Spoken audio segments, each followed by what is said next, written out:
आज अगर इन्होंने कितनी रात खराब की होगी, इनके वालिद ने किन मुसीबतों को सहा होगा, किन परेशानियों को कहा होगा, आज इनकी ये हैसियत है कि हम सब के अंदर ललक है कि एक सेल्फी आपके साथ हो जाए। ये हैसियत हर बच्चा बना ले। इसी उम्मीदों के साथ आपको दावत दे रहा हूं शकील मंसूरी साहब को।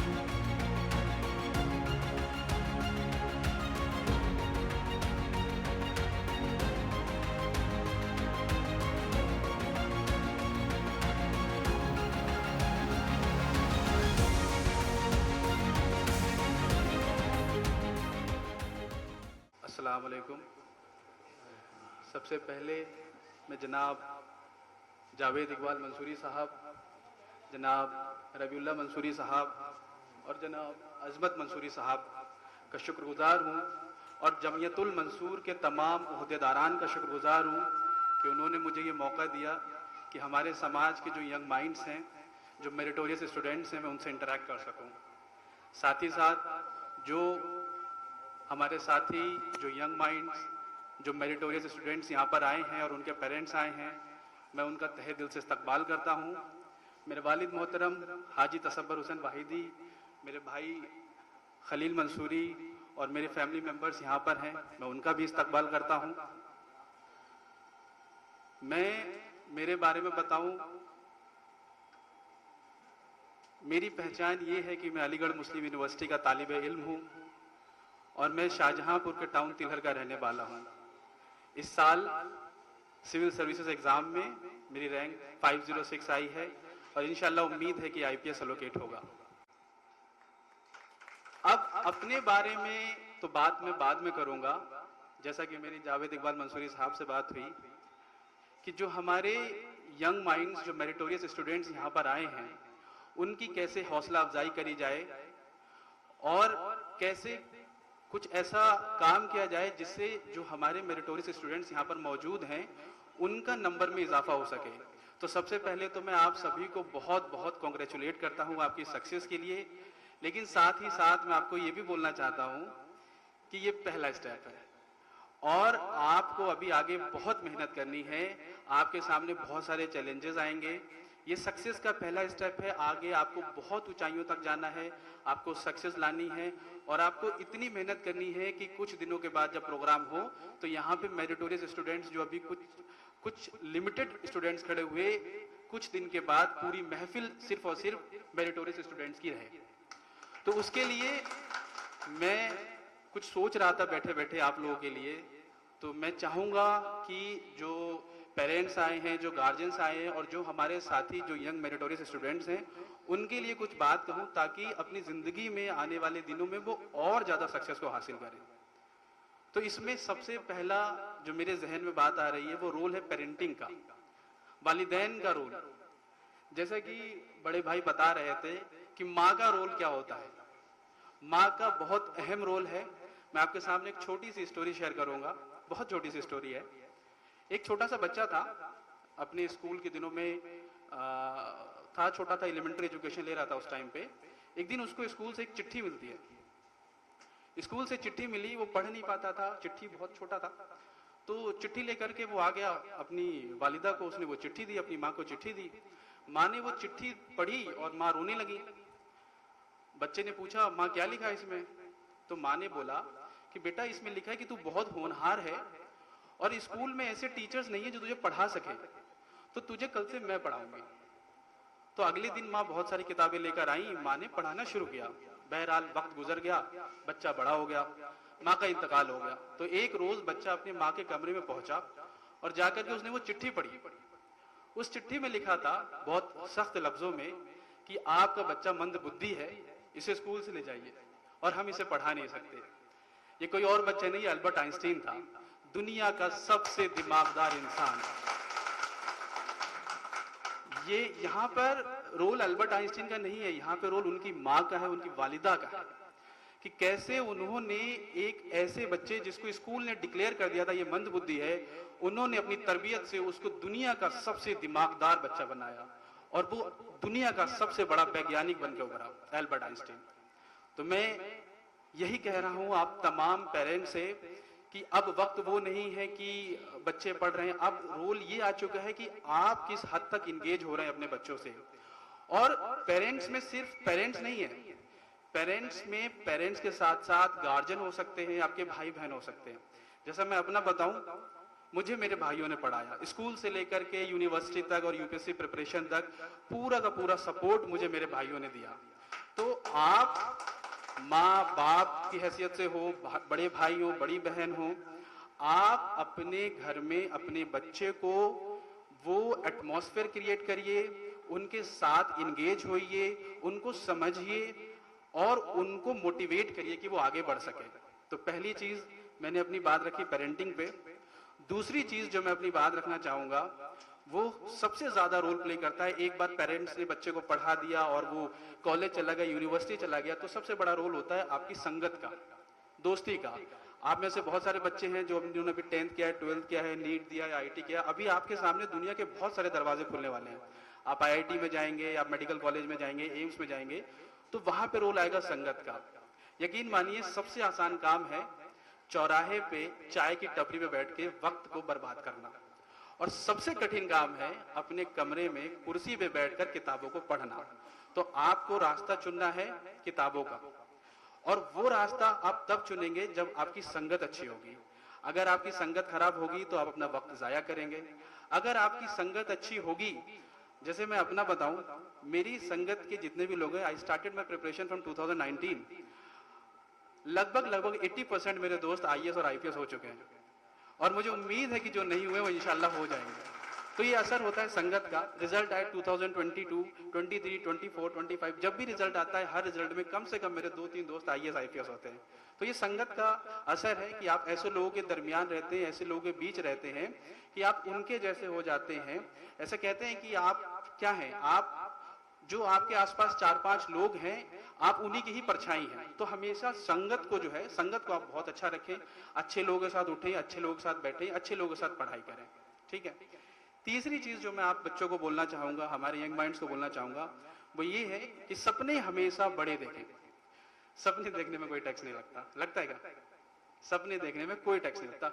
हमेशा बड़ा सपना देखो, इतना बड़ा सपना देखो, कभी ये नहीं सोचो कि हम जो है वो डॉक्टर बन जाएंगे, इंजीनियर बन जाएंगे। सपना देखो कि हम नीट में ऑल इंडिया रैंक 1 लाएंगे, हम IIT JEE में ऑल इंडिया रैंक 1 लाएंगे, हम UPSC में ऑल इंडिया रैंक 1 लाएंगे।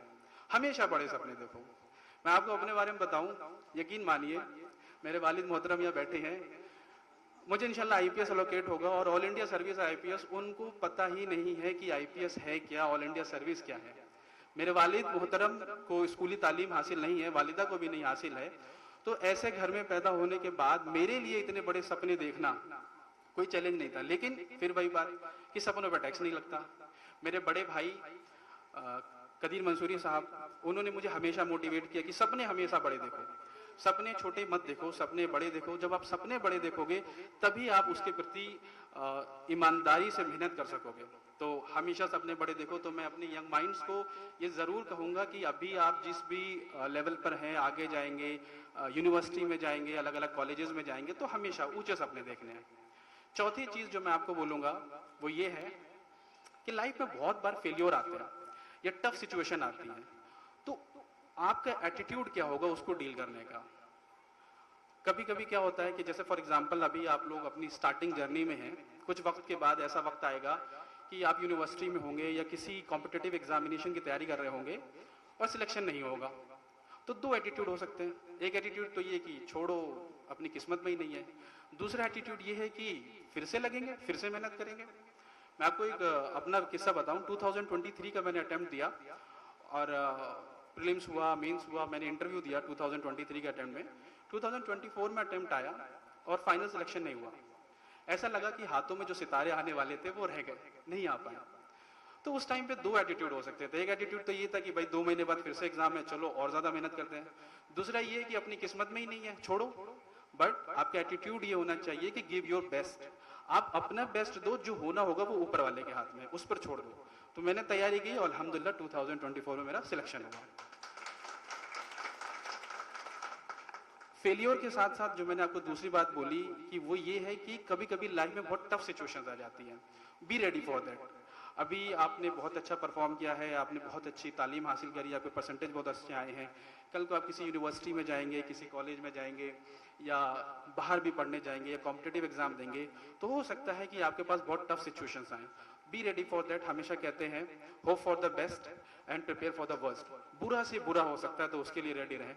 इसी अटेम्प्ट की मैं आपको एक स्टोरी सुनाना चाहता हूँ कि 2024 का जो मेंस था मेरा, वो सितंबर के महीने में था और 10 दिन तक मेंस चलता है। उसका जो सेकंड स्टेज होता है 10 दिन तक मेंस चलता है और अपने 5 पेपर देने के बाद 4 पेपर रह जाते हैं, टोटल 9 पेपर हैं। 5 पेपर देने के बाद जब 5 दिन का गैप मिलता है तो मुझे फीवर आ गया। सैटरडे को पेपर है, वेंसडे को मुझे फीवर आया और मैं डॉक्टर को दिखाने गया और मैंने रिपोर्ट कराई, मैं डेंगू पॉजिटिव था। मेरे हाथ कांप रहे थे, बुखार आ रहा था, बहुत बुरी हालत थी, खाना नहीं खाया जा रहा था। लेकिन हमेशा जहन में मेरी एक बात ये थी कि hope for the best but prepare for the worst. तो मेरी तैयारी ऐसी थी कि डेंगू होने के बावजूद भी मैंने उस एग्जाम में अच्छा परफॉर्म किया। तो मैं आपको यही एक अपनी तरफ से एडवाइस दूंगा कि आप अपनी मेहनत इतनी अच्छी करो कि बुरी से बुरी सिचुएशन भी आपके सामने आ जाए, परिस्थिति आपके सामने आ जाए, आप उसको टैकल कर सकें। और 5वीं चीज जो मेरे जहन में आई है अभी वो ये है कि आपकी प्रिपरेशन में, आपकी सक्सेस में समाज का रोल क्या होगा। मैं बहुत शुक्रगुजार हूँ जनाब इकबाल मंसूरी साहब का, जनाब अबीउल्लाह मंसूरी साहब का और इस तंजीम का, जमीयतुल मंसूर का, कि जिस तरीके से उन्होंने बच्चों के हौसला अफजाई के लिए इस प्रोग्राम को इनिशिएट किया। काफ़ी सालों से ये प्रोग्राम चलता आ रहा है। तो इससे आप तमाम लोगों को मोटिवेट होना चाहिए। आपको ये सोचना चाहिए कि आपकी जो भी सिचुएशन हो, इर्रेस्पेक्टिव ऑफ द सिचुएशन, जो भी आपकी फैमिली बैकग्राउंड है, कुछ लोग हैं जो आपके लिए हमेशा खड़े हैं। तो मैं इसके लिए बहुत बहुत मुबारकबाद देना चाहूँगा जावेद इकबाल मंसूरी साहब को और तमाम ओहदेदारान जो जमीयतुल मंसूर के हैं। अब समाज की बात आई है तो मैं आप सभी लोगों से कहूँगा कि जब हम देखते हैं कि हमारे घर में बच्चे हैं तो हम उसको पढ़ाते हैं, तो साथ ही साथ हमारी जिम्मेदारी ये भी है कि हमारे समाज के जो दूसरे बच्चे हैं जो नहीं पढ़ पा रहे हैं, हम उनके प्रति कितना ज़्यादा सीरियस हैं। अगर वो नहीं पढ़ रहे हैं तो हमें चाहिए कि उनके वालिदैन से मिलें, जो फाइनेंशियल हेल्प कर सकें तो वो फाइनेंशियल हेल्प कर सकें, जो काउंसलिंग कर सकें वो काउंसलिंग कर सकें। मतलब जिस भी तरीके से, मान लीजिए फॉर एग्जांपल आप एक टीचर हैं तो आप उसको पढ़ा सकें। फॉर एग्जांपल आप जो है किसी कॉम्पिटिटिव एग्जाम को क्वालिफाई कर चुके हैं तो आप उनको गाइड करें। और साथ ही साथ मैं बहुत ही ज़्यादा नाराज़ भी हूँ उन लोगों से, बहुत सारे समाज के ऐसे भी लोग होते हैं जो खुद तो बन गए बट दूसरों का ध्यान नहीं दिया। तो मेरी उनसे एक जो है नाराज़गी भी है और उनको दरख्वास्त भी है कि पुरानी चीज़ों को छोड़िए, आपने जो गलत किया तो किया, आगे से आप इस बात का ख्याल रखें कि अगर आप किसी जगह पहुंच गए हैं और आप इस काबिल हैं कि आप दूसरों को भी वहां तक ले जा सकते हैं तो प्लीज आप बिल्कुल उनको लेकर के जाइए। मेरे बड़े भाई अक्सर मुझसे कहते हैं कि शकील अपनी जिंदगी में कभी मैं मत लाना। बहुत देसी टर्म है, हमारी तरफ यूज होता है। मैं से मुराद ये हम और मैं वाला नहीं है, मैं से मुराद है सुपीरियरिटी कॉम्प्लेक्स, कि मैं बहुत बड़ा हूं, दूसरे को कुछ समझता नहीं हूं। तो वो चीज कभी नहीं लानी। अगर आप किसी ओहदे पर पहुंचे हैं और उसकी बदौलत अगर किसी की जिंदगी संवर सकती है तो प्लीज आगे आइए और उसकी जिंदगी को संवारिए।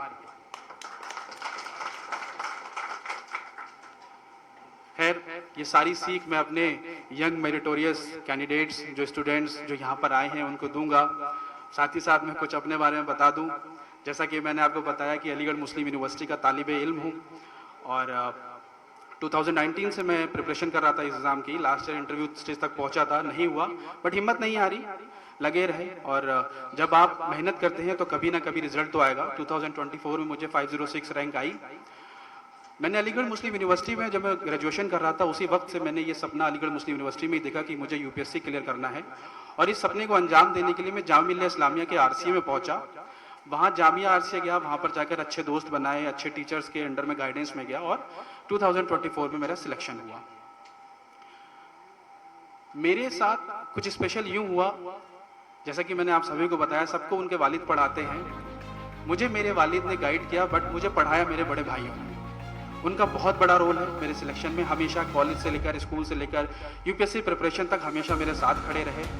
तो मैं आप तमाम लोगों से ये अपील करना चाहूँगा कि आप अगर किसी के बड़े भाई हैं, किसी की बड़ी बहन हैं, तो प्लीज़, वालिदैन का तो रोल है ही, आप भी आगे आकर के उनको पढ़ाइए, उनको अच्छी एजुकेशन दीजिए, उनको फेलियर में उनके साथ रहिए, उनको सपोर्ट करिए। साथ ही साथ में जो यहाँ पर जो स्टूडेंट्स बैठे हुए हैं, जो मेरिटोरियस स्टूडेंट्स जो यहाँ पर बैठे हुए हैं, मैं उनसे भी अपील करूँगा कि आपको सक्सेस मिली है, अब ये आपकी जिम्मेदारी है कि अगर आपके छोटे भाई बहन हैं, आपके क्लास में जो फेलो आपके बैचमेट्स हैं, आपके क्लासमेट्स हैं, आप उनको भी मोटिवेट करिए कि वो भी पढ़ें और उनके साथ शाना बशाना खड़े रहिए। आखिर में मैं बस यही कहूँगा कि मेरे वालिदैन की दुआ और मेरे बड़े भाइयों की मेहनत है, वरना इस दुनिया में बहुत से शकील अहमद हैं जिनको आज भी अपना रास्ता और अपनी मंजिल नहीं मिली। शुक्रिया।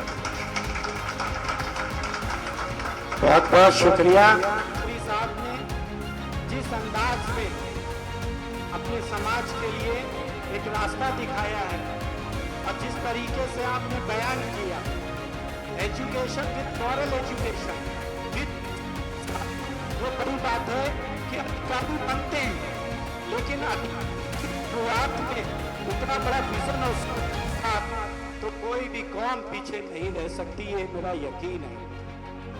और आपने जो मैं अगले शकील मंसूरी आजाद साहब, एक मैं कहूंगा कि आपने कहा कि समाज